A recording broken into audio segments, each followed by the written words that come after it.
हम्म।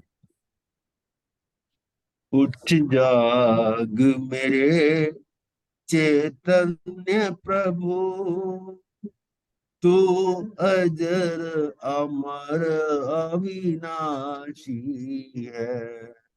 मृत्यु का भय क्यों खाता है, तू शाश्वत घर का वासी है।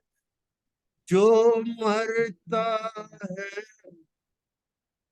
नहीं है, जो जन्मा वह भी तू नहीं है। बुदगल का मिलना बिछुड़ना है, बुदगल नहीं अविनाशी है। उठ जाग मेरे चैतन्य प्रभु, तो अजर अमर अविनाशी है। ये वर्ण गंध रस स्पर्श सभी सब तुझ में नहीं, पुद्गल में है।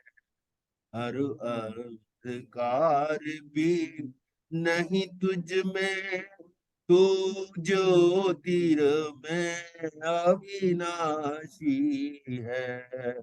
उठ जाग मेरे चैतन्य प्रभु, तू अजर अमर अविनाशी है। मृत्यु का भय क्यों खाता है, तू शाश्वत घर का वासी है। ये नेत्र तुझे नहीं लग सकते, आरोपी अलख निरंजन को। मन इंद्र प्राण भी तू नहीं है, तू निर्विकार अविनाशी है। उठ जाग मेरे चैतन्य प्रभु, तू अजर अमर अविनाशी है। तू एक सदा गायक ही है, फिर क्यों ममता में मरता है। आत्मसात यह हो जाए, नहीं मर सकता विनाशी है। उठ जाग मेरे चैतन्य प्रभु, अजर अमर अविनाशी है। आत्म अंतर में आ जाओ, बाहर की दुनिया बिसराओ। जो है उसमें विश्वास करो, तू स्वयं सिद्ध अविनाशी है। उठ जाग मेरे चैतन्य प्रभु, तू अजर अमर अविनाशी है। मृत्यु का भय क्यों खाता है, तू शाश्वत घर का वासी है।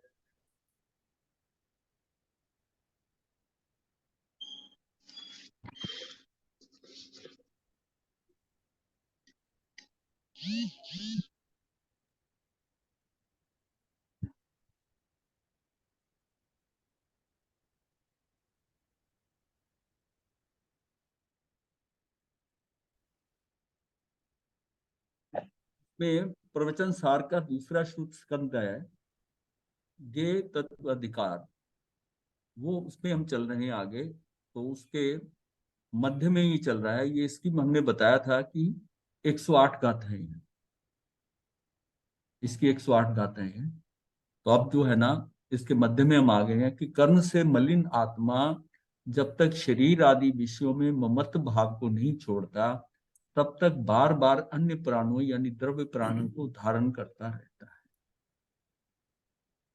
जब तक हमें शरीर अच्छे लग रहे हैं, जब तक हमें शरीरों के अंदर उसके विषयों में ममत्व भाव है, जब तक हम नहीं छोड़ते, इंद्रियों से हम सुखी हो रहे हैं, हमें बार बार जो है प्राण को धारण करना होता है। ये कौन से? द्रव्य प्राण। मतलब क्या है कि इसमें कोई करने वाला नहीं है, मैं इच्छुक हूं। जिस जिस इंद्री जैसे इच्छुक है, मतलब मेरा शरीर के विषयों में महत्व भाव को नहीं छोड़ा मैंने, शरीर को नहीं छोड़ा। इसका मतलब है कि शरीर नहीं छूटेगा तो हमें उतनी बार जो है शरीर के साथ द्रव्य प्राण मिलते रहेंगे, हमें द्रव्य प्राणों से ही आनंद आ रहा है।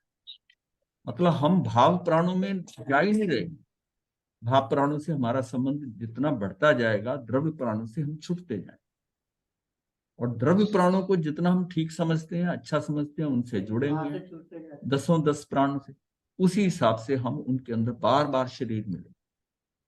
तो हमारी जो प्रवृत्ति है, वृत्तियां अंदर की वृत्तियां हैं, बाहर प्रवृत्तियां हो रही हैं, वो वृत्ति में क्या पड़ा है कि शरीर में सुख है, मनुष्य बाबू, आसक्ति है, सुख है, इंद्रियों से आसक्ति है, और उसी विषय में हम वैसा ही चाहते हैं। देखिए, जहां जहां जो आसक्ति है वो हमारे आगे के भविष्य के लिए निर्धारित कर। और जितने विषय हैं, अब हम इसकी एग्जाम्पल एक लेते हैं, जिसको संगीत में बड़ा आनंद आ रहा है, कानों का रसिया है बहुत है। अब उसको अगर त्रियंच बनना, कौन सा बनना है? वो उसने डिसीजन अपने आप ही लिया है ना, कानों का रसिया है ना, तो वो क्या बनेगा? वो हिरण बनेगा। अब ये इतने सारे में त्रियंच बनने के अंदर कौन सा बनना है त्रियंच, ये कौन सिलेक्ट करे? हाँ, जितना व्यक्ति मायावी है, धूर्त है, धूर्त है, वो फिर उसको क्या है, अब सिलेक्शन लोमड़ी की होगी तो उसको सिलेक्शन किया जाएगा ना, ये एलिमेंट इसमें है।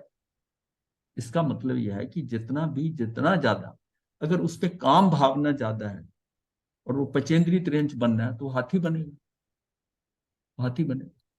इसका मतलब है कि हमारे जो अंदर के संस्कार है, जैसी हमारी भावनाएं विषयों के साथ हैं, उसके हिसाब से हमारा साथ। ये भी हमने जाना था कि अगर किसी को दूसरे को दुख देने में, कष्ट देने में सुख मिलता है, और अब उसने ना वनस्पति में जाना है, उसके 2000 सागर पम खत्म हो गए, उसको एक केंद्रीय में जाना है, केंद्रीय में वनस्पति बनना है। अब वनस्पति, इतनी वैरायटी है वनस्पति में, कौन सी बनेगा? अब दूसरों को दुखी करने में सुख मिलता था, वो कांटा बनेगा, वो फूल नहीं बनेगा। फूल कौन बनेगा?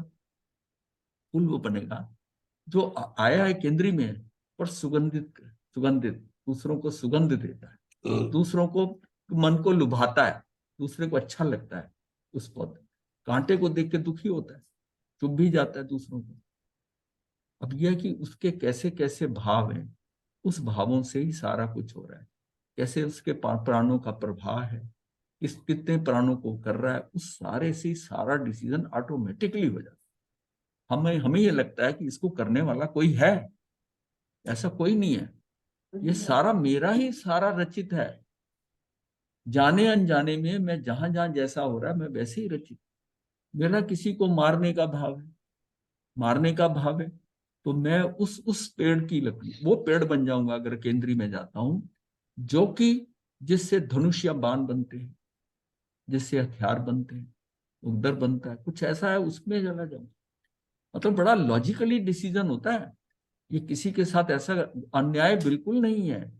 कर्म सिद्धांत के अंदर अन्याय कुछ नहीं है। जैसा जैसे आपके भाव है, जैसी जैसी आपकी स्थिति है, वैसा ही उसका होता है, और मिलता आपके पुण्य से। लेकिन मिलना क्या है, वो आपने डिसाइड किया, आपने डिसाइड किया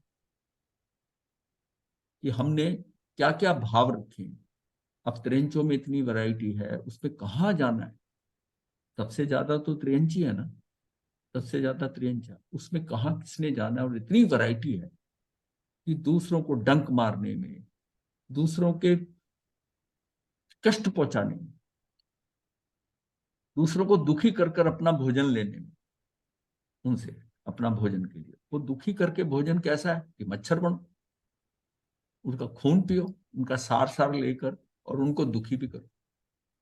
भाई आप मच्छर को खून चाहिए तो खा ले, भाई ले ले, पर जाते जाते तू रिटर्न गिफ्ट दे जाता है, खून भी पी जाता है। और खून तो पीता है तू कितने समय तक, कोई आधा मिनट और 1 मिनट, इससे भी कम। और उसके बाद उसको जो दुख है वो 15-20 मिनट का दे देता है।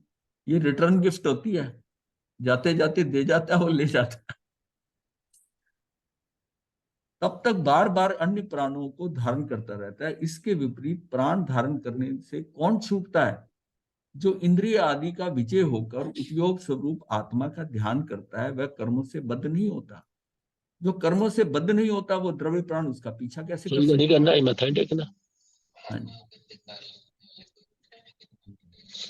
तो इसका ये हुआ कि इंद्रियों आदि का विजयी होना, जितना जितना इंद्रिय आदियों से हम विजयी होते जाएंगे, उपयोग हमारी आत्मा का ध्यान करता है, उपयोग स्वरूप आत्मा का ध्यान करता है। आत्मा का ध्यान करता मतलब है कि वहां से छूट रहा है, इंद्रियों से छूट रहा है। द्रव्य प्राणी, उस द्रव्य प्राणों के अंदर उसकी ऊर्जा कम जा रही है और भाव प्राणों में स्थित हो रहा है। आत्मा का ध्यान करता है, वह कर्मों से बद्ध नहीं होता। अब आत्मा का अगर ध्यान कर रहा है तो कर्मों से बद्ध नहीं होता, और तथा जो कर्मों से बद्ध नहीं होता, द्रव्य प्राण उसका पीछा कैसे कर सकते? अगर अपने आप को द्रव्य प्राणों से छुटवाना है, मतलब उससे बचाना है, तो आपको भाव प्राणों में जाना है। तो अनंत ज्ञान, अनंत दर्शन, अनंत सुख, अनंत वीर, इसके अंदर आपको रहना। और इसमें जितना जितना हम रहेंगे उसके कारण हमारा क्या है, उतना हम वीतरागता के नजदीक पहुंच रहे। इन प्राणों में अगर रहते हैं, ये जो गुण है आत्मा के, जो भाव प्राण है, जो सदा उसके साथ लगे हैं, ये सहचतुष्ट कहते हैं। इसको भी चारों के साथ मैं जितना रहता हूं, ये मेरे में कार्य करते हैं। ज्ञान करेगा, दर्शन करेगा, सुख करेगा, और मेरा उपयोग लगेगा, मेरा आत्मवीर्य वहां लगेगा। मेरी उस टाइम मेरी जो आत्मवीर्य क्या है कि जैसा मैं रचना करना चाहता हूँ, उस रचना में सहयोग देता है, आत्म प्रदेशों की रचना। ये सारा क्या है, अंतराय कर्म के कारण। अंतराय कर्म, हाँ, जैसा मैं रचना करना चाहता हूँ मैं रचित नहीं कर पाता। ये क्या कि अंतराय पड़ गई इसमें। इसका मतलब जो मेरा स्वभाव है, उस स्वभाव के अकॉर्डिंग जो भाव भी आ रहा मैं कर नहीं पा रहा। इसका मतलब उसके अनुसार उसकी उसकी रचना नहीं हो रही, वो उसमें अवरोध पैदा करना है। ये अंतराय है, ये अंतराय है। 6 द्रव्यों में अब एक बात बड़ी क्लियर समझ में आ गई कि जितना जितना इंद्रियों का उपयोग करते हैं, जितना जितना इंद्रियों के पीछे भागते हैं, उतना उतना हम द्रव्य प्राणों के अंदर अभ्यस्त होते जाते हैं, उसी में लगे रहते हैं। और जितना जितना द्रव्य प्राणों में लगे हैं, हमारे भाव प्राण उतने कमजोर हो। द्रव्य प्राणों से छूटता जाऊं, भाव प्राणों में टिकता जाऊं। भाव प्राण मेरे कार्य करेंगे क्योंकि वो मेरे अपने गुण हैं। तो बाहर से निकलकर अंदर आना और अंदर अपने भाव प्राणों में रहना, तो वही सुख पड़ा है। इसका मतलब बाहर क्या है कि सुख हम बाहर समझ रहे हैं कि द्रव्य प्राणों से मुझे सुख मिल जाएगा, नहीं मिलेगा। सुख है मेरे भाव प्राण में, और सुख भाव प्राण में है तो मुझे अपने भाव में, और भाव प्राण कहां पर है, मेरी आत्मा। तो आत्मा में रहना, ज्यादा से ज्यादा समय आत्मा रह। सिर्फ ये है कि जितना तुझे आवश्यक है संसार में, उतना तू बाहर जाकर द्रव्य प्राणों का इस्तेमाल कर। उसमें तू थोड़ा कंट्रोल करना, सीमा बांधना सीख। अब ये ऐसी हमें समझ नहीं आती। तो जो ध्यान साधना क्या है, ध्यान साधना कि तेरे द्रव्य प्राणों से निकलकर तू भाव प्राणों में चला, क्योंकि कार्य वो करेंगे भाव प्राण। देखिए, कुछ भी आप में परिवर्तन होना, उसके लिए जो भी आप में परिवर्तन होना, उसके लिए कोई ऊर्जा चाहिए ना। वो जो ऊर्जा चाहिए, बाहर आप ऊर्जा खत्म कर रहे हो, यहाँ उनके बीच में आ रहे हो। तो ज्ञान वाला तो आपको ज्ञान में बढ़ाएगा, दर्शन वाला दर्शन में है, सुख भी है, वीर भी है। अब सुख सारा कहां से आ रहा है, ये मोहनी कर्म के कारण। सुख का सीधा संबंध मोहनी कर्म से है, क्योंकि मेरे राग द्वेष मेरे जितने हल्के पड़ते जाएंगे, उतना मेरे में सुख बढ़ता जाएगा। जितने राग द्वेष ज्यादा है, उतना मैं दुखी हो। तो सुख यहाँ पर जो है, ये मोहनी कर्म के कारण। इस सुख को साता वेदनी असाता वेदनी से नहीं जोड़ना। ये सुख कहां से आता है, आपके दर्शन मोहनीय से। आस्था होने के बाद आप मिथ्यात्व में नहीं जा रहे, आपका कर्म बंद नहीं हो रहा, आपका चरित्र राग द्वेष आपको तंग, चरित्र मोहनी नहीं तंग कर रहा, आप सुखी हैं। भाई कषाय जब उदय में आती है तब आप सुखी थोड़ी होते। कोई दुख ऐसा भी है ना जिसके कारण आपको कषाय आ रहा है, कषाय आ रहा है। तो ये सारा खेल राग द्वेष का है, राग द्वेष का है। तो अंदर तो राग, सारा खेल राग द्वेष का है कि राग द्वेष को कंट्रोल करना है। तो ये कहां से मैं करूंगा कि मैं अपने भाव प्राणों में जाऊं। और भाव प्राणों में जाता हूं तो उसमें सुख, सुख है ना, तो उसमें आप राग करोगे ना द्वेष करोगे। अब आपका मन भी स्थित अगर हो गया तो राग द्वेष बिल्कुल नहीं होगा कहीं पर। तो वो जो स्थिति में वो मेरे अंदर वो कार्य जो होगा, मेरा चरित्र मोहनी का कंट्रोल वहां से होगा। दर्शन मोहनी और चरित्र मोहनी, मेरे अंदर की आस्था बढ़ेगी, मेरे अंदर का विश्वास बढ़ेगा, मेरे श्रद्धा गुण, अपने में इतनी श्रद्धा हो जाएगी। अब हमारी श्रद्धा जो है बाहर है, परमात्मा में है। मैं मंदिर की मूर्तियां तो मेरी श्रद्धा है, मैंने ये चढ़ाना है, चाल चढ़ाना। तू आत्मा ही तेरी परमात्मा है, ये तेरे साथ है बिल्कुल सेम फ्रीक्वेंसी की है। जैसा तू सोच रहा है तू उसके पास चला जाना, आत्मा के पास, क्योंकि आत्मा ही परमात्मा है। तो यहां तेरा कार्य हो जाएगा परमात्मा के पास। बाहर के परमात्मा से अंदर का परमात्मा तेरे ज्यादा कंट्रोल में है, पर है, वो पर है, ये स्वयं का है, ये अपना है, और उसी में कार्य होना है। ये तो बड़ा नजदीकी का काम है। कहीं कार्य करना होता है तो हम ये सोचते ना ये तो मेरे बहुत क्लोज है, ये तो मेरा काम कर ही देगा। जो पर है, बहुत दूर बैठा है, मैं उससे उससे समझता हूँ कि ये मेरा काम कर दे। दूसरा कैसे काम करेगा जब वही चीज तेरे अंदर पड़ी हुई है काम करने वाली, तो उसको उससे तो छोड़कर और बाहर जा रहा है। तो कार्य कहां से होगा? तेरी आत्मा में ही होगा। हर से निकलना है और अंदर जाना है। और जैसे जैसे अंदर जाएंगे उतनी हमारी वृत्तियां बदलेंगी, और वृत्तियां जो है हमारी प्रवृत्तियों को बदलेंगी। अगर हम प्रवृत्तियों को बढ़ा रहे हैं तो हम बाहर की तरफ जा रहे हैं। मन वचन काया की प्रवृत्ति बाहर है, अंदर की वृत्तियां कहां से निकलेंगी? और वृत्तियां तो प्रवृत्तियां महाराज जी, ये जो अंतराय जो है ये हमारे पुराने कर्मों के कारण ही होता है। हैं, कर्म के हैं। कर्म, पुराने सारे कर्मों के कर्म कारण। जो हैं, ये जो आपका गुण है अनंत वीर, आत्मा का गुण है, जो आत्मा का अनंत जो है, ये क्या है? अनंत वीर क्या? अपनी आत्मा की शक्ति है भाई। उसके पास उस आत्मा में इतनी शक्ति है कि अपने पैर के अंगूठे से मेरू पर्वत को हिला सकता है। और अब हम कहते हो कि मेरे से कार्य नहीं होता। देखिए कितना समय का प्रभाव का और आपका कितना फर्क है। जो पहला पहला वासुदेव होता है वो उस 1 करोड़ मन की शिला को अपने दोनों हाथों से ऊपर उठा लेता है। और जो 9वां वाला है वो अपने क्या टखने तक, वहां तक ही शिला को श्री कृष्ण भगवान उठा सके। और त्रिपष्ट वासुदेव ने उस शिला को उठाकर दोनों हाथों से ऊपर कर दिया, पूरा ऊपर सीधा अपनी ले गया, दोनों हाथों को सीधा। कितना फर्क आ गया। ये भी वही प्राण है आत्मा के, और ये भी वही प्राण है। और भगवान महावीर का कि पैदा हुए वो अंगूठे से बताया कि मेरू पर्वत है। इसका मतलब अनंत शक्ति है, अनंत आत्मवीर है। उसका गोपन हम ही नहीं किया हुआ है ना। जितना जितना आवरण आ रहा है उतना ठीक है, जिसका वही अंतराय है, वही अंतराय है।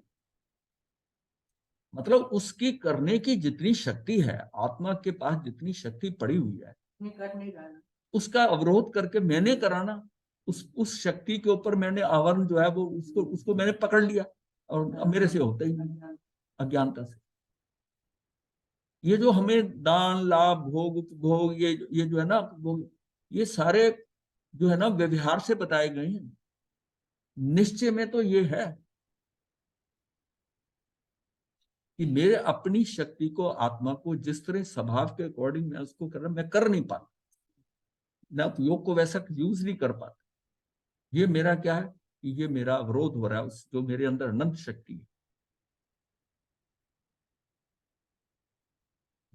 6 द्रव्यों में प्रयोजन भूत द्रव्य जीव ही है, अतः उसका विशेष विस्तार से वर्णन करना आचार्य को अभीष्ट है। हाँ, ये जो अमृतचंद्राचार्य थे जो इस पे कर रहे हैं कि 6 द्रव्यों में प्रयोजन भूत द्रव्य जीव ही है। बाकी तरफ से उसको कुछ लेना देना नहीं है उस जीव के साथ। हाँ, चार तो बिल्कुल सहयोगी अपने स्वभाव में रहते हैं, तो सब स्वभाव में रह रहे। मतलब ये अगर आप इसको समझें कि 6 द्रव्य जो हैं इस लोक में जो है, उसमें दो आपको मंच देते हैं। यहाँ पर वो नाटक के मंच कैसे है कि आकाशास्ती काय आपको प्लेटफॉर्म दे रहा है, मंच दे रहा है कि इसके ऊपर अपना जो भी करना है प्रोग्राम इस पे कर ले, और काल आपको उतना समय देता है, इतने समय में करना। 2 हो गए। धर्मास्ती और अधर्मास्ती काय वो है कि जो आपको स्टेज पे लाने वाले। जैसे कभी किसी व्यक्ति को देखा होगा कि उसको कहीं पर भी अलंकृत करना है, मतलब उसको कोई पदवी देनी है, तो 2 व्यक्ति जाते हैं, उनको लेके स्टेज पे आते हैं। तो ये समझ लो कि हमें धर्मास्ती अधर्मास्ती का है वहां उस प्लेटफॉर्म पे ले आए, तू यहाँ परफॉर्म कर। और वो जो प्लेटफॉर्म के ऊपर परफॉर्मेंस किसके साथ करनी है, मैं तो अमूर्त हूं, तो एक पुद्गल द्रव्य आ गया। वो पुद्गल द्रव्य वहां पर वो तेरी परफॉर्मेंस के लिए आता है, तेरी अभिव्यक्ति के लिए आता है। ये सारा रंगमंच है। इस रंगमंच में तेरा खेल क्या है कि जितना तू उस पुद्गल के साथ जुड़ाव करता है और वहीं वो खेल हो जाता है। बाकी 4 द्रव्य तो हमेशा अपने स्वभाव में, उनका तो परिणामिक भाव है, वो विभाव में जाते ही नहीं है। अच्छा, इसमें भी जीव ही है। पुद्गल तो उसके साथ लिपट के आता है, वो तो जड़ है पुद्गल भी, उसके पास तो चैतन्य है, ये अपने भाव करता है, उसके साथ वो भी आता है, और फिर दोनों का खेल होता है। अब ये वैसे ही है कि इसने किसी गलत कंपनी कर ली, जीव ने किसी कारण किसी गलत व्यक्ति को पकड़ लिया, अब उससे छूटना चाहता है, वो छोड़ नहीं रहा, और गलत व्यक्ति की कंपनी तुम्हारी आदतें खराब करेगी। अब तू उससे बचना, तुम्हें समझ आ गई कि ये गलत है। पहले तो समझ ही नहीं आएगी काफी देर तक कि ये व्यक्ति मेरा जो मित्र बना है ये ठीक है खराब है। जब पता चला अब छूटना चाहता है, छूट नहीं पाता। ये कहा अनादि से जुड़ा हुआ मेरे साथ, मेरा पूरी साधना इसको अपने से हटाने की थी। जब इस श्लोक में पुद्गल क्या है, शुरू में पुद्गल कौन से हैं? कार्मन शरीर, तेजस शरीर, ये पौद्गलिक है। कुछ कर्म, कार्मन शरीर है तो कर्म है, कार्मन शरीर है, और ये तेजस शरीर है। ये तो हम नहीं कह सकते कि हमको बाद में मिला, तो इसके साथ ही थे। ये तो खान से जैसे सोना निकला मिट्टी मालिन्य के साथ, कचरे के साथ, वैसे ही है। और मुझे क्या स्वच्छ होना था, सोना जो है वो 16 ताप का सोना बनना था, और मुझे साधना करनी थी कचरा हटा दूं। मैं पुराना कचरा हटाता रहता हूँ, नया पकड़ता रहता हूँ, वो कचरा हट नहीं पाया। वो कचरा हट, बल्कि कचरा बढ़ा भी लिया किसी ने। अब कचरा कम होना शुरू होता है, मैं ऊपर बढ़ने चाहता हूँ, 2 इंद्री, 3 इंद्री, 4 इंद्री, 5 इंद्री। अब 5 इंद्री पे आता हूं तो मैं उन्हीं इंद्रियों से जैसा आया हूं, मैं सुख भोग ये करके कचरा बढ़ा लेता हूं। अब मैं नीचे की तरफ आना चाहता हूँ। यही सांप सीढ़ी का खेल चल रहा है अनादि से। ये भवभ्रमणा जो है, ये सारा उतार चढ़ाव चल रहा है कि मैं कर्म कैसे करूं। इसका एक ही फंडामेंटल जो तरीका सिद्धांत आता है कि तू जो हो गया सो हो गया, नवीन कर्म मत बांध। पुराने वाले अपनी स्थिति के अनुसार कम होते होते कम होते जाएंगे, लेकिन अगर तू नवीन बांधता रहा तो तू कभी मुक्त हो गई। अब जो नवीन बनेंगे या उनका स्थिति अनुभाग इतना कम करता जा, इतना कम करता जा कि जब पुराने वाले होंगे साथ साथ वो भी भुगत जाएंगे। तेरा ज्यादा समय नहीं लेगा। पुराने कर्मों की स्थिति तुझे पता नहीं है, जो बंधे हुए पूर्वकृत कर्म बंधे हुए हैं, वो जैसे उदय में आते हैं। पर जो तू नवीन बांधता है वो उसके आगे की स्थिति और अनुभाव बांध लेता है, इसलिए निकल नहीं पाया। अब जो है ऐसे कर्म अगर तेरे बंध रहे हैं कि 2-3 भव में खत्म हो सकते हैं, उसमें क्या है कि तेरे योग बड़े हल्के हैं, तेरे कषाय बहुत हल्के हैं। थोड़ी सी मात्रा में कर्म आते हैं, उसकी प्रकृति बनती है, उसकी स्थिति भी कम होती है, अनुभव भी कम होता है। क्योंकि संसार में रहते हुए कर्म तो बंधते हैं, क्योंकि अभी कषाय गई नहीं। तो जितने कषाय तू कम करता जाएगा, तेरा अनुभव और स्थिति उतनी कम होती जाएगी, उतने कम ड्यूरेशन के तेरे कर्म बनेंगे। वो बंधते बंधते ऐसा होगा कि वो बहुत कम स्थिति के रह जाएंगे अनुभव में, और पुराने वालों के खत्म होते होते ये भी खत्म हो जाए। पर इतनी सारी साधना है, इसका मतलब है कि मुझे सारा काम कहाँ करना है? अपने कषाय पे करना है। मेरे कषाय पे होते हैं मेरे नवीन कर्म जो बंधे होंगे, उनकी स्थिति और अनुभाग कम होगा। तो 6 द्रव्यों में प्रयोजन भूत द्रव्य जीव ही आते हैं, उसका विशेष विस्तार से वर्णन करना आचार्य को अभीष्ट था। जीव द्रव्य की विशेषता बतलाते हुए उन्होंने कहा कि जीव आत्मा उपयोगात्मक है, अर्थात उपयोग ही आत्मा का लक्षण है। ये इसका क्या उपयोग ही आत्मा का लक्षण है। वह उपयोग ज्ञान दर्शन के भेद से 2 प्रकार का कह गया। यही उपयोग अशुद्ध और शुद्ध के भेद से 2 प्रकार का। अशुद्ध उपयोग के शुभ और अशुभ की अपेक्षा से 2 भेद हैं, और जीव के जो उपयोग अरिहंत सिद्ध साधु परमेष्टियों को जानता है का जो उपयोग ये जानता है, उनकी श्रद्धा तथा भक्ति करता है तथा अन्य जीवों पर अनुकंपा से सहित होता है, वह शुभ उपयोग कहलाता है। यहां तक शुभ है। इसको अपने समझे कि जीव के पास क्या है, जीव और जीव में फर्क क्या है। जीव वो है जिसके पास चेतना है, जो चेतना से है, और अजीव वो है जो चेतना रहित है। अब चेतना क्या है, ये कौन सी नई चीज आई कि जिस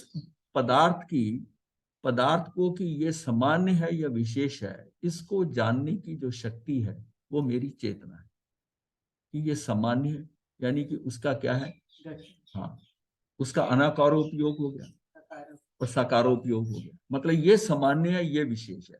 हर पदार्थ जो है इन दोनों के साथ होता है, जिसको आप अपनी भाषा में कहते हो तो कि द्रव्य पर्यायात्मक, पर्याय भी है और द्रव्य भी है। और दूसरी भाषा में हम करेंगे, दर्शन की भाषा में सामान्य और विशेष है। और धर्म में हम कहते हैं द्रव्य और उसकी पर्याय है। ये दोनों होंगी। जो द्रव्य होगा बिना पर्याय रहित नहीं होगा, तो विशेष भी जो होगा सामान्य रहित नहीं होगा। भाई आभूषण बना है तो सोना होगा ही ना, सोना तो होगा ही। तो ये सारा जो है ये मेरी चेतना शक्ति से ये मुझको शक्ति मिलती है, और इस शक्ति से जो ज्ञान दर्शन रूप बोध होता है, इसका होता है, वो मेरा उपयोग है। इसका मतलब जीव के अंदर 2 तरह का उपयोग है और 2 तरह की चेतना है। जिसमें ये 4 है वो जीव है, जिसके अंदर सामान्य और विशेष रूप की चेतना है, और जिसके अंदर क्या है कि ज्ञान और दर्शन का बोध जो करा रहा है, उपयोग वहां जाता है। उपयोग मीन्स अटेंशन, तेरी अटेंशन वहां गई, और वहां गई तो उसमें पहले देखेगा फिर जानेगा। तो इसका मतलब ये क्या हुआ, देखना जानना, ये जो तेरा लक्षण है ये तेरा उपयोग। और जीव के अंदर ये दोनों है, और पुद्गल में ये नहीं है, 5 द्रव्यों में नहीं है, सिर्फ जीव में ही है चेतना। और इसका अपने को यही समझना कि चेतना और ये जो है, और इसमें एक दूसरा पॉइंट आता है कि बाकी सारे जो है ना वो क्या है, वो भाव से करते हैं कार्य। उसके अंदर जो परिवर्तन होता है भाव से होता है, क्योंकि उसमें परिणामिक भाव है। उसमें ये क्या है, भाव और क्रिया से करता है। इसमें क्रिया भी है, यानी जीव और पुद्गल जो है ये भावते और क्रिया दोनों कार्य कर रहा है। भाव कैसे उठते हैं जीव के अंदर, ये अगुरु लघुत्व के कारण जो गुण है, उसके कारण जो उतार चढ़ाव षट गुण द्रव्य हानि जो होता है, वृद्धि हानि होती है, उसके कारण वो जो एक स्विंग चलता है, उसके कारण वो रहता तो सेम ही है, अगुरु लघुत्व है, ना वो गुरु है ना लघु है, बट उसके अंदर ये अविभाग प्रतिच्छेद जो है, जो रसानु है, उसका उतार चढ़ाव जो होता है वो मेरे भावों को करता है। ये इसको, इस विषय को अलग हमने पहले लिया भी हुआ है और कभी फिर, अब यहाँ इसके साथ जो है ना, अभी अपने को ये समझना है कि ये सारा ये जीव और अजीव की बात हो रही है। तो इसमें क्या है कि ये जीव का जो उपयोग अरिहंत सिद्ध और साधु परमेष्टियों को जानता है, उनकी श्रद्धा भक्ति करता है, ये उसका शुभ उपयोग है। अब चेतना का ये भी आता है कि चेतना जो है 2 तरह की होती है, ज्ञान चेतना और अज्ञान चेतना। तो अज्ञान चेतना क्या है, मेरा शुभ उपयोग और अशुभ उपयोग। शुभ अशुभ में जब तक रह रहा हूं मेरी अज्ञान चेतना है, शुद्ध में जाता हूं तो ज्ञान चेतना। कार्य हमारा मुक्ति का कार्य शुद्ध में होना है। शुभ अशुभ में जब हूं तब तक संसार हूं। अब हम क्या सोचते हैं कि अशुभ से निकलकर मैं शुद्ध में शुभ में आ गया तो मेरा काम हो जाएगा, मैं धार्मिक हो गया। नहीं हुआ, ये संसार ही है। अशुभ और शुभ में वो कहते हैं ना, वो लोहे की बेड़ी, वो सोने की बेड़ी, बेड़ी तो बेड़ी है, तो उसको वो छूट कहां से पाएगा? छूटेगा शुद्ध उपयोग, और शुद्ध उपयोग ज्ञान चेतना। अब अगर ये ज्ञान, ये अज्ञान चेतना शुभ शुभ के अंदर रहता है, तो शुभ के अंदर भाव क्या होता है? शुभ के अंदर भाव होता है कि मैं ये धर्म कर्म करूं, मैं समायिक करूं, मैं गुरुओं के दर्शन करने जाऊं, मैं ऐसा करूं। वो अपने आप को धार्मिक समझता है। ये क्या हुआ? शुभ उपयोग। और जितने बाकी है कि संसार की वस्तुएं, पदार्थ इकट्ठा करूं, उससे सुख भोगूं, वो मेरा क्या होगा? अशुभ उपयोग, अशुभ उपयोग। अब इसको हमने कई बार करा, लेकिन ये पॉइंट इंपॉर्टेंट है, इसको फिर एक बार कर लेते हैं कि अगर शुभ उपयोग है तो मेरे शुभ उपयोग के अंदर अघाती कर्म चारों जो है वो शुभ बनेंगे, और अगर मैं अशुभ करता हूं तो मेरे अघाती कर्म जो है चारों अशुभ बनेंगे। तो अघाती अशुभ बनने का मतलब है कि मेरा नाम कर्म, मेरा आयुष, मेरा गोत्र कर्म और मेरे साता साता विघ्नी, ये सारे शुभ बनेंगे। और ये बहुत प्रकृतियां हैं, ये कम नहीं है। नाम करेंगे हाँ, ये 148 प्रकृतियों के अंदर आप देखो कि इसमें कितनी हो जाती है। 98 तो उसी की हो जाती, 93 उसी की हो जाती है, 93। और बाकी इनकी दो साता साता वेदनी की, आयुष की हो गई और इस गोत्र कर्म की हो गई। तो मेजर पोर्शन तो साता वेदनी का। और इसमें सबसे बड़ी खूबी है कि सिर्फ अगले भव का ही है। इस भव में आप अगले भव का शुभ बांध सकते हो, ये चारों को शुभ कर सकते हो। इसमें 3 साता साता पीछे से भी आती है। 3 तो आपके बिल्कुल यहां जीरो होंगे, और अगले भव के जो इस भव में बांधे हैं वहां से उनकी शुरुआत हो। आयुष क्या होगा? पिछले भव से डिपेंड करता है। नामकर्म आपका पिछले भव से बनता है। तो इस भव में हम अगले भव का नामकर्म, आयुष कर्म और गोत्र कर्म, ये तो बिल्कुल पीछे कसे चल के नहीं आ रहा, ये यहां बांधकर वही हमने भोगना है अगली। और नामकर्म ही अगर सही हो जाए तो आपकी 93 प्रकृतियां तो आपके हाथ में आ, और उससे क्या होगा? क्या आपका व्यक्तित्व जो है वो सारा क्या बनेगा? उत्कृष्ट हो। रंग रूप सौंदर्य वाणी सम्मान, जो आप अच्छा समझते हो दुनियादारी में, वो सारा बढ़िया मिलेगा। गोत्र में परिवार अच्छा मिलेगा, संपन्न होगा, सम्मानी होगा, समाज में उसका कोई दर्जा होगा, वैसा मिलेगा गोत्र कर्म।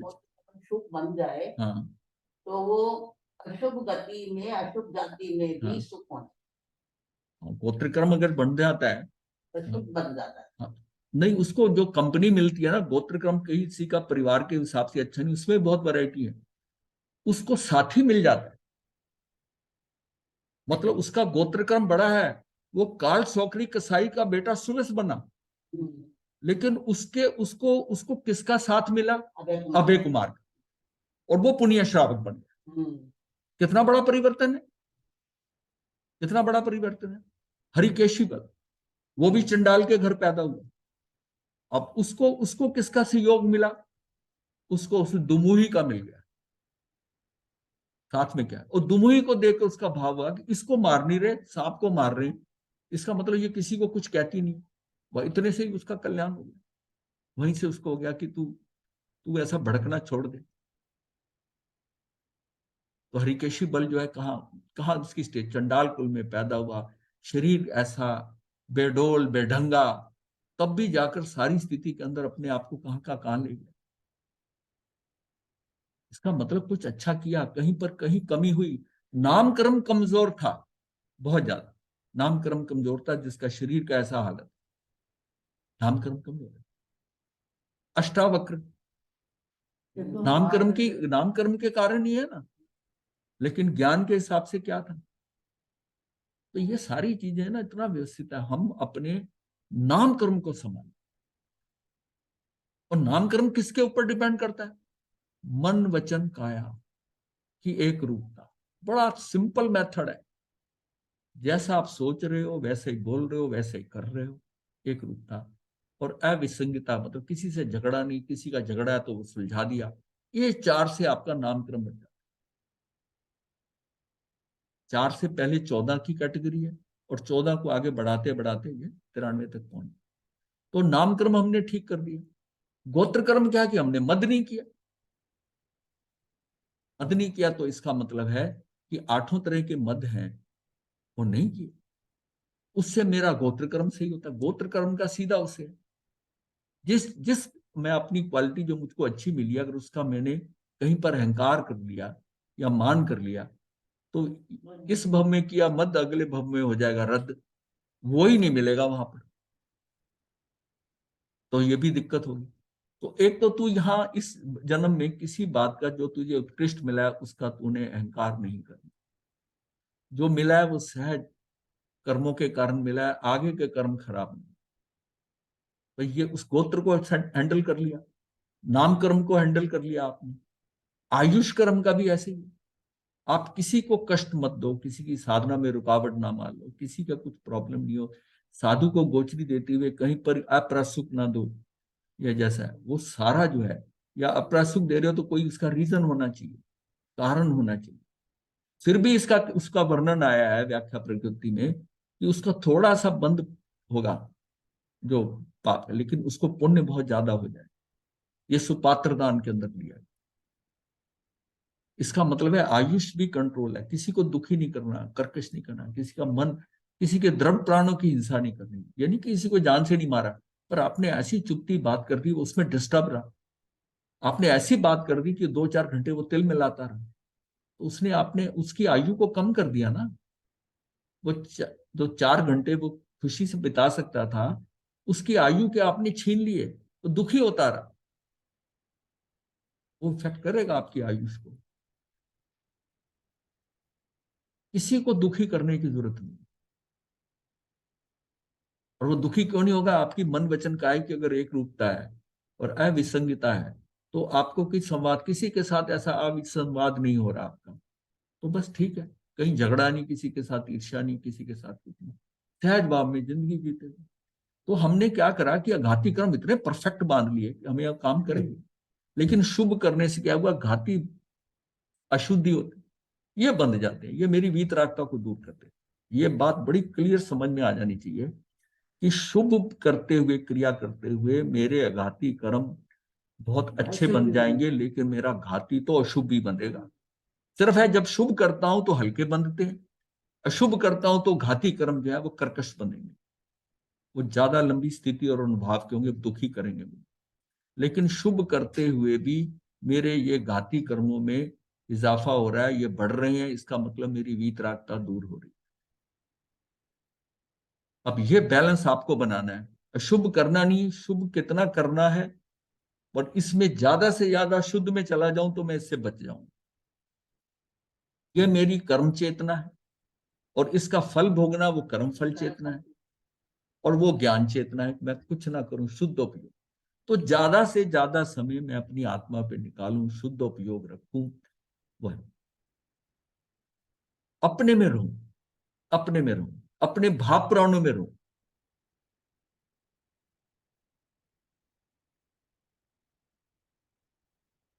जीव का जो उपयोग अरिहंत सिद्ध और साधु परमेष्ठियों को जानता है, उसकी श्रद्धा और भक्ति करता है, अन्य जीवों पर अनुकंपा सहित होता है वह शुभ उपयोग कहलाता है। और जो विषय कषायों से परिपूर्ण है, मिथ्या शास्त्र श्रवण, दुर्ध्यान, दुष्ट जनों की गोष्ठी से सहित है, उग्र है तथा उन्मार्ग में तत्पर है। मामी सन्मार्ग की बजाय उन्मार्ग में लगाओ। ये काम कौन करता है? मोहनी कर्म करता है।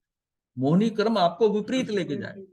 बाकी कर्म जो है विपरीतता नहीं, वो आवरण आया हुआ है, वो हट गया, ज्ञानावरणी दर्शनावरणी आपको विपरीत नहीं करता उसमें, ये बिल्कुल उल्टा कर देता है। मोहनी कर्म के कारण ही उसको समझ आ गया, प्रवचन सुन ली, महाराज कह रहे हैं ऐसा, समझ भी आ रहा है, पर वैसा करता नहीं है, वो सन्मार्ग पे चलने को तैयार नहीं है। क्यों? उसके अंदर मिथ्यात्व है, उसके अंदर चरित्र मोहनी है, और दर्शन मोहनी है, चरित्र मोहनी है बहुत कम है। तो शुरुआत में तो दर्शन ठीक करना है, सबसे पहले अपनी श्रद्धा को ठीक करना है। तो उन्मार्ग से तत्पर है, वह अशुभ उपयोग है, तथा जो शुभ अशुभ के विकल्पों से हटकर मध्यस्थ भाव, साम्य भाव जिसे क्या देते हैं, मध्यस्थ भाव में अपने ज्ञान दर्शन स्वभाव का ध्यान करता है, वह शुद्ध उपयोग है। अपने को सारा काम है शुभ अशुभ से निकल शुद्ध में आ। शुद्ध कहाँ होगा? अपनी आत्मा में। या खुली आंख से भी ध्यान नहीं कर रहा है, तब भी वो निष्पक्ष है, निरपेक्ष है, कुछ नहीं। ये जैसा उस टाइम ज्ञाता दृष्टा है, खुली आंख से ज्ञाता, ये अच्छा है, ये खराब है, कोई भी तुलनात्मक स्थिति नहीं आ रही, कोई क्रियात्मक नहीं हो रहा, बस वो देख रहा है, सहज भाव से देख रहा है, खुली आंख से। ये मुश्किल है। आंख बंद कर कर ध्यान में बैठना आसान है, खुली आंख में जैसे संयम लेने के बाद इन चीजों से बचना आसान है, और घर में रहते हुए कहता कि भाई मैं ना कर लूं, नहीं होता। हालांकि करने को वही क्रिया जो साधु करता है वही कर सकता है, उसको ज्यादा तकलीफ होती है घर में करते हुए। नजर आते हैं हाँ, ना। सामने नजर आ रहा है, कुछ कर पाता है, कुछ वो नहीं कर पाता। मोहियों के बीच। हाँ, हम्म। और वो इतने फंसाने वाले हैं। अच्छा, उनको हम छोड़ना ही नहीं चाहते, और काम सारा मोहि कर्म, मोहिनी कर्म के टूटने पे होना है। और वो उनका ये होता, महाराज ऐसा बताओ कि घर में रहते रहते कल्याण हो। ऐसे ही पूछते हैं, सबका सेंटेंस ये होता है मैंने कहा ये बहुत मुश्किल है, कर लो। कोई बस वेश परिवर्तन से कोई खास बात नहीं, लेकिन उसमें बहुत मुश्किल आती है और हो नहीं पाता। कोई विरला ही पता नहीं किसी ने किया। मैंने कहा एक आपके दिमाग में, मैंने कहा एक मरु देवी माता आ रही है, आपने देखते रहते हो, एक जीव एक ही ऐसा आता है कि मरु देवी माता ध्यान में आती है, ना संयम लिया ना कुछ लिया, मोह भी बहुत था, बस एक हाथी था, हाथी पे बैठे वो हो गया। अब यहाँ तो हाथी मंगाओ और समस्रण लगाओ। नहीं नहीं, वो मतलब वो अपने आप को तो मरु देवी माता के हिसाब से, वो भी तो गई थी जी, बड़े ज्ञानी होते हैं वो, ये एग्जाम्पल एकदम कोट करते हैं। भरत चक्रवर्ती की भी करते थे। मैंने कहा भरत चक्रवर्ती का तो संयम हो गया था, जैसे ही उसने सारे आभूषण उसके अंगूठी से लेकर धीरे करते करते वहां से, उसका तो संयम हो गया था। उसने बाद में वो गहने कपड़े थोड़ी पहने, वो बस केवल उनके बाद वहीं से चल पड़े महलों की तरफ। और महलों की तरफ भी इसलिए गए कि उनके साथ बाकी जो राजा थे वो भी साथ में दीक्षित हो जाए। 1000 साथ में हुए थे दीक्षित, मतलब 32,000 राजाओं के साथ में 1000 उनके साथ तैयार हो गए। अब एक मरु देवी माता का आता है, उसी को लेके बैठ जाता। अरे वो कौन सा काल था, कौन सा आ रहा था, क्या आयु थी, कितना था, कैसा, हाँ कैसा, हाँ कुछ शरीर का। तो उस जीव का उसका कंपैरिजन करके, और कहाँ आकर यहाँ पर कोड़ा कोड़ी सागरपम जाने के बाद आप ऐसी बातें करते हो कि यार व्यवस्था है, वातावरण, काल, वस्तु स्थिति, आपका शरीर की अवगाना, सब कुछ कहाँ उनके मुकाबले में है। अभी तो यह है कि सिर्फ अपने उपयोग को संभाल के रखें, बस बिखरने ना। उपयोग बिखरता है, आपकी ऊर्जा बिखरती है। आप जब अंदर जाते हैं तो उपयोग आपका एक जगह आ जाता है, केंद्रित हो जाता है, और केंद्र से ना वो बहुत ऊर्जा हो जाती है। जो सूर्य की किरणें फैलकर सारी जगह फैल रही हैं, वो एक शीशे के कारण, एक लेंस के कारण एक जगह केंद्रित करी तो उसने कागज जला देती है, कपड़ा जला देती है। क्यों? केंद्रित हो। इसी तरह हमारी ऊर्जा, सबकी आत्माओं की ऊर्जा वही है कि उन्होंने कितनी फैला रखी है और किन्होंने कितनी उसको किया हुआ है। जो अंदर काम होना है वो उस तरह होना है कि कितनी केंद्रित है ऊर्जा, बाहर विकीर्ण नहीं हो रही है, केंद्रित हो रही है। जब जीव के शुभ उपयोग होता है तब वह पुण्य का संचय करता है, और जब अशुभ उपयोग होता है तब वह पाप का संचय करता है। और जब शुभ अशुभ दोनों उपयोग का अभाव होकर जीव स्वयं शुद्ध उपयोग में होता है, तब किसी कर्म का संचय नहीं करता, अर्थात शुद्ध उपयोग कर्म बंध का कारण नहीं है। अब आपको एक एक जगह ऐसी मिल गई जहां पर कोई पुद्गलों की घुसपैठ नहीं है, आपको घर में भी पता होता है कि एक सुरक्षित स्थान है, आज मैं चिंतन करना, ये करना, यहाँ बैठना है, तो आप सारे घर में से एक स्थान ढूंढ लेते हो, यहाँ ठीक, यहाँ आवाज भी कम आती है, दूर भी है, यहाँ मैं शांत होकर बैठू। इसी तरह आपको एक बार ये पता चल जाए कि ये मेरा उपयोग शुद्ध उपयोग में, इसमें मेरा कर्म का बंध नहीं। पुराने उदय में आएंगे तब भी नहीं होगा, नवीन के साथ आप राग द्वेष नहीं होगा, आपका नवीन नहीं बंद होगा, आप वहां जाके बैठ जाए, सुरक्षित हो जाए। सुरक्षित स्थान क्या आपके लिए? आपकी आत्मा है। शुद्धोपयोगी बनने के लिए इस जीव को शरीर आदि पर द्रव्य से पृथक भाव का चिंतन करना होता है। शुद्ध उपयोग के लिए क्या है कि आपको जीव के ये शरीर आदि पर द्रव्य, शरीर आदि ये सारे आ गए, माता पिता, परिवार, धन दौलत, व्यवसाय, ये सारा कुछ इसी में आ जाएगा। आपके अपने शरीर से शुरू होकर दूसरों के शरीरों को लेते हुए और जितना भी ये दृश्यमान जगत है, दृश्यमान जगत है, इसको इस दृश्य इसके कारण आप इसमें फंस रहे। तीन ही एलिमेंट है, शरीर आदि, और फिर उसके बाद आता है भाव कर्म। वो भाव जो है ये तो आपको दिखाई दिए तो दृश्यमान नहीं है। अब उससे जो आप बांध रहे हो वो भी इतने सूक्ष्म, वो भी आपको नहीं दिखते। तो तीन फैक्टर हैं, शरीर आदि, राग आदि, यानी कि राग आदि मतलब है कि भावों का विकार, और द्रव्य आदि क्या है, द्रव्य कर्म आदि। ये तीन का मालिन्य जो है ना, ये तीन ही है हमें, जो तीन हमें इफेक्ट कर रहे हैं। शरीर आदि से छूटना, राग आदि से छूटना, वो कर्म बंध वाला तो अपने आप ही छूट जाएगा। हाँ, तीनों को करेगा शुद्धोपयोग जो है, शुद्धोपयोग तीनों को कंट्रोल कर देगा। और उस कंट्रोल को बनाने के लिए आपको सिर्फ ये करना है कि अपनी आत्मा में जाना, बाहर के सारे तार कट जाते हैं।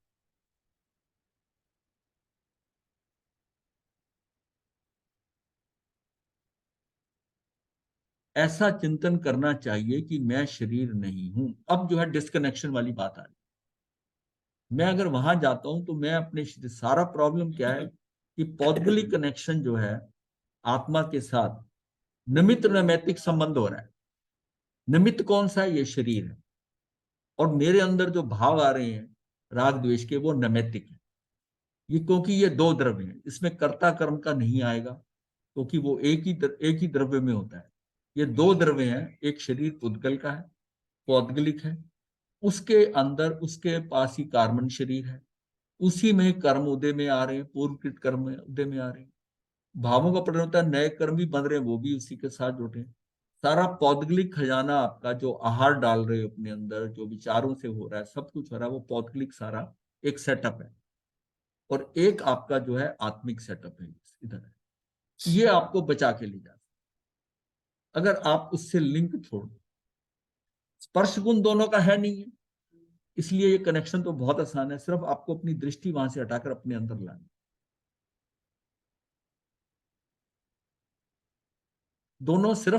दोनों एक जगह अवगाहित हैं, एक ही जगह पड़े हुए हैं, बस इतना है।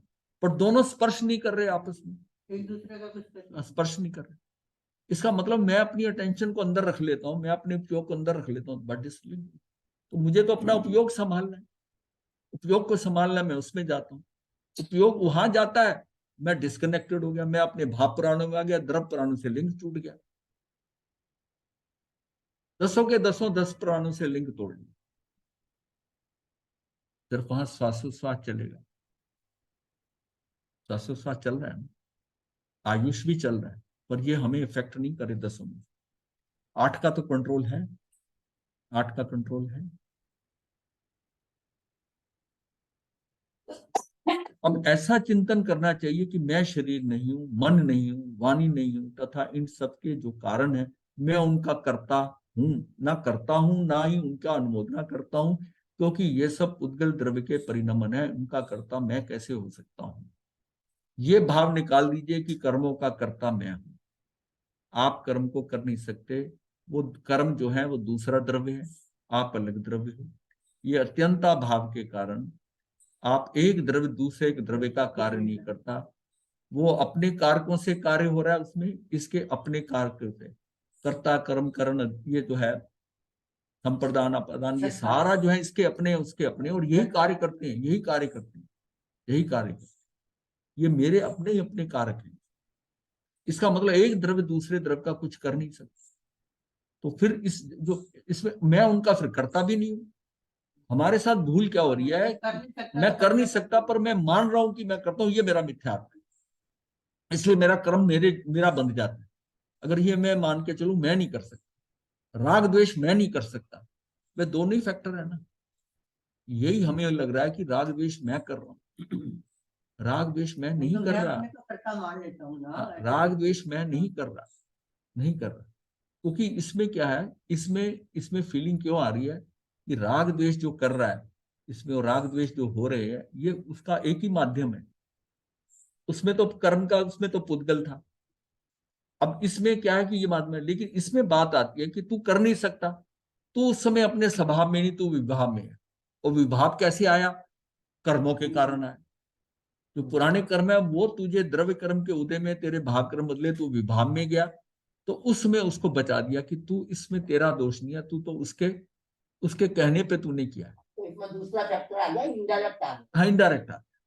इनडायरेक्ट है, तब भी हम कहते हैं कि राग द्वेष देखा जाए तो वो तो भाग कर नहीं सकता, राग द्वेष जड़ है, शरीर तो कर तो तूने रहा है, पर फिर भी तू नहीं कर सकता, क्योंकि तू अगर स्वभाव में है, तू विभाव में जाता है तो हो सकता है, तब विवाह में हो सकता है। तो अब इसका भी दोष पुद्गल पे ही आता है। इसका मतलब है कि तू ना तो राग द्वेष कर सकता है, ना नवीन कर्म बांध सकता है। ये बात को पक्का कर लो, मतलब अंदर पक्का कि मैं तो कर्म बांध नहीं सकता, मैं तो कर्म कर ही नहीं सकता, कर्म ही कर्म को करता है। कर्म ही कर्म। कर्म तो जो कर्म इस शरीर से हो रहा है, जो हमें शरीर, इससे एक और चीज है, आपके अंदर कर्ता भाव उड़ जाएगा।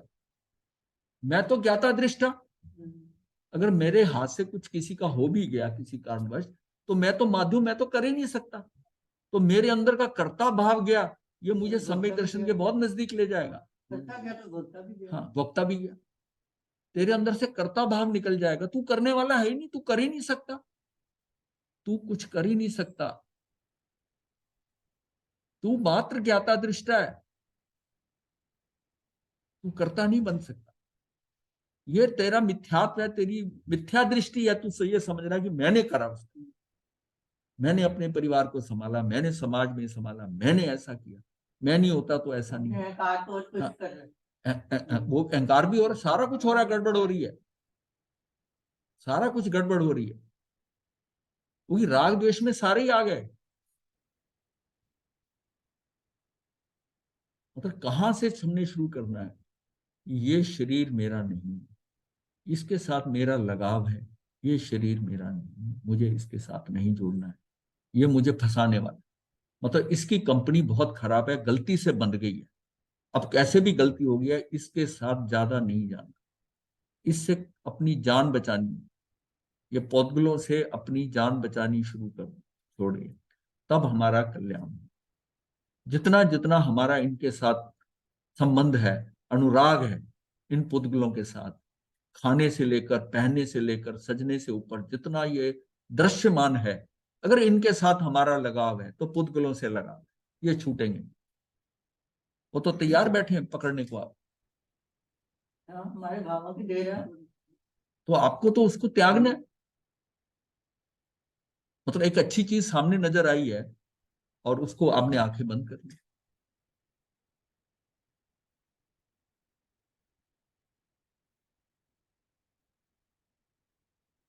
क्योंकि ये सब पुद्गल द्रव्य के परिणमन है, उनका कर्ता मैं कैसे हो सकता हूं। मतलब यह कि ये पुद्गल द्रव्य के परिणमन है, ये जो सारा ड्रामा बाहर नजर आ रहा है, ये पुद्गलों का खेल है, ये फर्श, मकान, ये लोग, ये सारा पुद्गलों का खेल है, सारी लीला पुद्गलों की है। बाकी बाकी तो सारे अमूर्त है, सारे अमूर्त है, एक मूर्त है, इसने सारी गड़बड़ कर दी। और उस गड़बड़ में क्योंकि मैं विभाव में जाता हूं, बाकी चार द्रव्य भी अपने आप को संभाल रहे हैं ठीक ढंग से, वो पुद्गल से अफेक्टेड नहीं है। मैं जीव ऐसा हूं कि मेरा उसकी तरफ अट्रैक्शन है, मैं फंस जाता हूं, क्योंकि मैं इतने से उनके संस्कार में रहा हूं, मैं पुद्गलों को छोड़ नहीं सकता, बड़ी मुश्किल से छोड़ने पड़ते हैं, कितनी अट्रैक्शन है उनके साथ हमारी। ये बिल्कुल वैसे ही है, जो बच्चा का पता चले कि कंपनी है, 4-5 मित्र हो, उसको माता पिता कहते तू कंपनी छोड़ दे, कितना मुश्किल है उसको छुड़ाना उस कंपनी से। उस संबंध इतने पक्के हो गए कि छुड़ाना बहुत मुश्किल है। ये तो खुद ही वो चोट खाए तो तब उसको लगता है कि नहीं मैं उसको छोड़ दूंगा, वरना उसको कितना मना कर लो वो नहीं छोड़ेगा। पुद्गल के परमाणु और स्कंद की अपेक्षा दो भेद हैं। परमाणु एक प्रदेशी है, एक वर्ण, एक रस, एक गंध और दो स्पर्शों, यानी इस 2 स्पर्शों में कौन कौन से, शीत उष्ण अथवा स्निग्ध रूक्ष में से एक एक, दोनों में से शीत, हाँ, शीत उष्ण से एक, स्निग्ध रूक्ष में से एक, एक एक से सहित शब्द रहित है, इसके सहित है और शब्द से रहित है, तथा 2 से लेकर, क्योंकि शब्द जो है ना वो परमाणु से नहीं है, शब्द का जो होता है उदाहरण वो स्कंद से है। उसका परमाणु से कोई लिंक नहीं है शब्द। मतलब नामी का हाँ। तत्वार्थ सूत्र में सूत्र आया है, हम्म शब्द बंध स्थौल्य सौक्षम्य हाँ। छाया आतक उद्योत, हाँ हाँ ठीक है, ये सारा अंधकार, ये सारा पुद्गल है। हाँ। हाँ तो जब हम शब्द को सिद्ध कर रहे हैं कि हाँ। पुद्गल नहीं है हाँ शब्द, हाँ, तो उसके साथ ये सब भी बाकी सब है? हाँ, सारी पुद्गल के हमें उससे जो चीजें है ना, उद्योत है, प्रकाश, ये सारा जो कुछ है उसके वही उसी का ही है, उसका ही है ना। उसी का ही है, ये हाँ। पौद्गलिक है सारा। जब शब्द पुद्गल का गुण नहीं है, हाँ, जैसे दो हो गया। पुद्गल है। शब्द पुद्गल है। शब्द पुद्गल, हाँ, गुण गुण के पुद्गल हिसाब से का कह गुण रहे हो। नहीं है। हाँ, गुण नहीं है वो, शब्द पुद्गल का गुण नहीं है।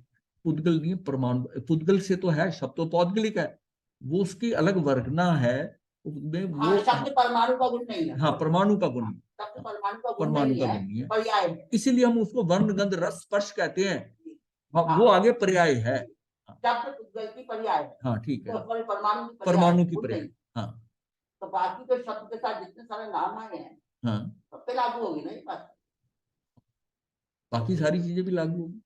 यही कुछ। अच्छा, एक वर्ण, एक रस, एक गंध और 2 स्पर्श, शीत उष्ण, इसमें से कर लिया हमने, तथा 2 से लेकर संख्यात, असंख्यात और अनंत परमाणु का जो पिंड है वह स्कंद कहलाता है। परमाणु अपने स्कंद और रुक्ष गुण के स्निग्ध, और परमाणु अपने स्निग्ध और रुक्ष गुण के कारण दूसरे परमाणुओं से मिलकर स्कंद अवस्था को प्राप्त होता है। उसके अंदर ये जो आपस में स्निग्ध और रुक्ष है, ये भी हो सकता है कि 2 स्निग्ध हो तब भी उनका अगर 2 गुण ज्यादा हो, 2 गुण ज्यादा हो, बराबर और 1 गुण तक नहीं होता, 2 गुण पे हो जाता है। तो समाज में 2 गुण ज्यादा हो, विषम में 1 गुण ज्यादा। ये श्वेतांबर मान्यता, दिगंबर मान्यता इसको 2 ही लेके चलते, 2 ही लेके। रुक्ष गुण के कारण दूसरे परमाणुओं से मिलकर स्कंद अवस्था को प्राप्त कर परमाणु में पाए जाने वाले स्निग्ध रुक्ष गुणों के 1 से लेकर अनंत तक का विभाग प्रतिच्छेद होता है। जो परमाणु है ना, लेकिन उसमें ये सारे 1-1 2-2 बताए, लेकिन अविभाग प्रतिच्छेद ये क्या है, रसानु, जिससे आपको अनुभाग का पता चलता है कि इसमें सुख दुख इतना है, उसके उसके अलग है, इंटेंसिटी पता चलती है। हाँ, इंटेंसिटी पता चलती है। उसके परमाणु इतने सूक्ष्म, यानी निगोद के जीव में असंख्यातवां भाग है, मतलब अनंतवां भाग ले लो ज्ञान का, तो एक तब भी उसमें जो है ना, मतलब अविभाग प्रतिच्छेद बहुत ज्यादा है, हाँ, उसमें भी अनंत हो सकते हैं, अनंत हो। जिसको हम कहते हैं ना मूढ़ पर्याय। मूढ़ पर्याय जो होता है वो उसकी मतलब सबसे लास्ट वाली जो उसकी स्थिति आती है, जिसमें उसके उसके अंदर जो है, उसके अंदर भी अनंत अविभाग प्रतिच्छेद है। ये अविभाग प्रतिच्छेद ये दिगंबर मान्यता में तो बहुत यूज होते हैं, हमारे यहाँ व्याख्या प्रकृति में कहीं कहीं आया है, लेकिन रसानु शब्द बहुत आता है। रसानु जो है कि अनुभाग और उसके अंदर रसानु जो है, तो उदय में आ गए तो रसानु से ही हमें मिलता है, लेकिन उसका नाम अविभाग प्रतिच्छेद है। ये मतलब परमाणु उससे भी ये सूक्ष्म हो जाता है। परमाणु मतलब क्या है, नहीं, पुद्गल जो है ना, जैसा कर्म बंधता है, उसके एक एक कर्म के अंदर उसका जो है वर्ग जो है, उसमें ये अनंत हो सकते हैं अविभाग प्रतिच्छेद, इतने सूक्ष्म है, उसकी इतनी वैरायटी है कि जब वो कर्म वहां से हट रहा है, कितना आपको सुख दुख मिलना है, उसमें भी उसकी तुलना जो है ना, उसमें बहुत सूक्ष्म तक जाती है। इतनी छोटा सा भी होता है, इतना छोटा, मतलब बहुत सेंसिटिव अकाउंट के लिए अविभाग प्रतिच्छेद है। इन सभी अविभाग प्रतिच्छेदों में अगुरु लघुत्व गुण रूप अंतरंग कारण और काल द्रव्य रूप बहिरंग कारण के संयोग से षट गुण हानि और वृद्धि होती है। इन सभी अविभाग प्रतिच्छेदों में अगुरु और अलघु गुण रूप अंतरंग कारण है, और काल द्रव्य बाहर के कारण से, काल तो एक समय का है, और यही जो है ना अविभाग प्रतिच्छेदों में 6 तरह से वृद्धि और 6 तरह से हानि हो रही है, 12 तरह से जो परिवर्तन हो रहा है, उसमें कितना हो रहा है कि अनंत, असंख्यात, संख्यात, हाँ, उतने गुना और उतना भाग, 6 वो कैटेगरी होगी वृद्धि की और 6 होगी हानि की। 12 प्रकार से उसमें स्विंग आ रहा है और फिर वो वैसा का वैसा। ये जो परिवर्तन एक समय में आ रहा है, इतना डिस्ट्रीब्यूशन, ये क्या करता है? ये भाव पैदा करता है। भाव कैसे पैदा हो रहे हैं? इससे हो रहे हैं। इन सभी अविभाग प्रतिच्छेदों में अगुरु लघु रूप अंतरंग कारण और काल द्रव्य का भार से समय मिल रहा है। अंदर से अंतरंग कारण क्या है? मेरा अगुरु लघुत्व, ये एक सामान्य गुण है, ये हर एक चेतन और अचेतन में है। ये उस हिसाब से इसके अंदर परिवर्तन हो रहा है। ये सारा जो परिणमन हो रहा है, परिणमन कैसे हो रहा है? ये इसके कारण हो रहा है। हानि चलते चलते जब स्निग्ध और रुक्ष गुण का एक अविभाग प्रतिच्छेद रह जाता है, तब वह परमाणु जघन्य गुण वाला परमाणु कहलाता है। अब इसमें पुद्गल में मिलना बिछुड़ना कैसे हो रहा है? मिलना बिछुड़ना इसलिए हो रहा है कि उसमें जहां जहां घटता है ना, घटते घटते घटते घटते वो एक या बराबर आ गए तो वो साथ से छटक जाएगा, क्योंकि वो स्निग्ध और रुक्ष होने के कारण वो स्थिति खत्म हो गई, बंध खत्म हो गया, स्कंद नहीं बन सकता, वो परमाणु अलग निकल जाएगा, छटक जाएगा वहां से। और अब बढ़ना शुरू हुआ तो एक गुण बढ़ा, दूसरे गुण बढ़ा, और जैसे 2 का डिफरेंस आया वो आके चिपक सकता है। तो ये मिलना बिछुड़ना चलता रहता है। इसका मतलब है कि पूरे स्कंद में से परमाणु हटते भी रहते हैं और मिलते भी, आते भी रहते हैं। तो ये सारा खेल चलता रहता है, जबकि वो कोई चेतन नहीं है। लेकिन ये जो सारा है, इसमें बदलाव हो रहा है, उस बदलाव के कारण उसका आना जाना हो रहा है, स्निग्ध और रुक्ष गुण के कारण। ये गाथा पूरी होगी ना? हाँ, हो गया टाइम। अच्छा, ये गाथा दूसरी आ गई ना, ऊपर करके देखो। ठीक है, आ गया।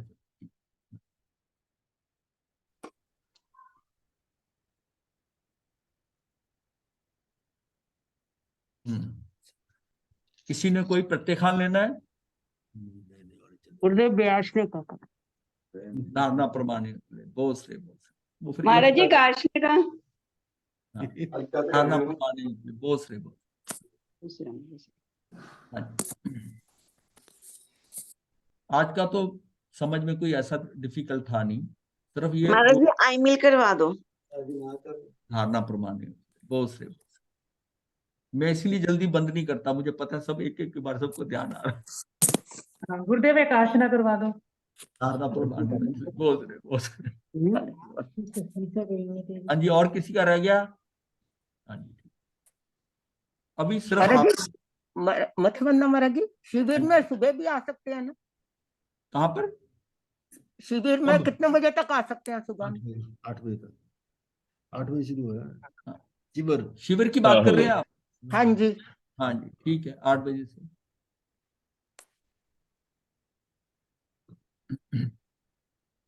गुरुदेव की आज्ञा से चतारी मंगलम अरिहंता मंगलम सिद्धा मंगलम साहू मंगलम केवली पनतो धम्मो मंगलम चतारी लघुत्मा अरिहंता लघुत्मा सिद्धा लघुत्मा साहू लघुत्मा केवली पनतो धम्मो लघुत्मो चतारी शरणम पवज्जामि अरिहंते शरणम पवज्जामि सिद्धे शरणम पवज्जामि साहू शरणम पवज्जामि केवली पनतम धम्म शरणम पवज्जामि। ये 4 शरणें दुख हरने और न शंकर जो भवनी करे आचरण उसका जर। ये शंकर भगवान पीछे लगा मथे वंदना